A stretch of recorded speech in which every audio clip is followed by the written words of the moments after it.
Good morning, and welcome to your 74th meditation. How do you console a friend?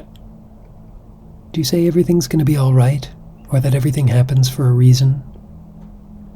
Or do you say you can't imagine what it must feel like, or that what they're going through must be really hard?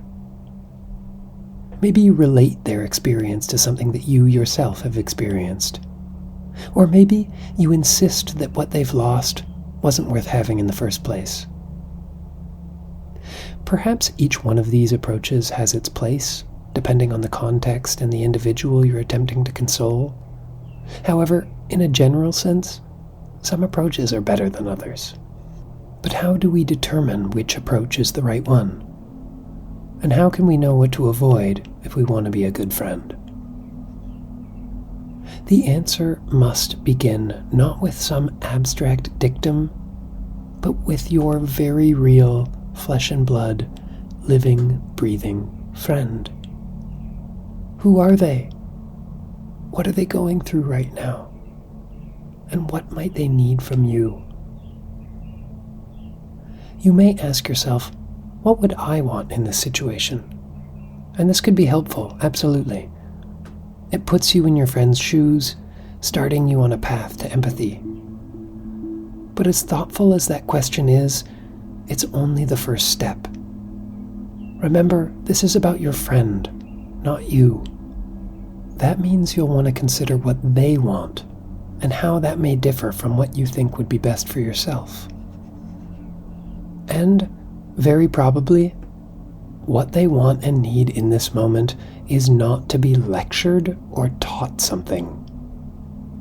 It's a natural impulse. We want to help our friends who are in pain, and sometimes, from the outside, it seems obvious that if they simply changed this or that, they would feel better and maybe even avoid similar grief in the future. But unless they've specifically asked you for advice, to offer it will likely seem smug and unsympathetic. The same is true of pity.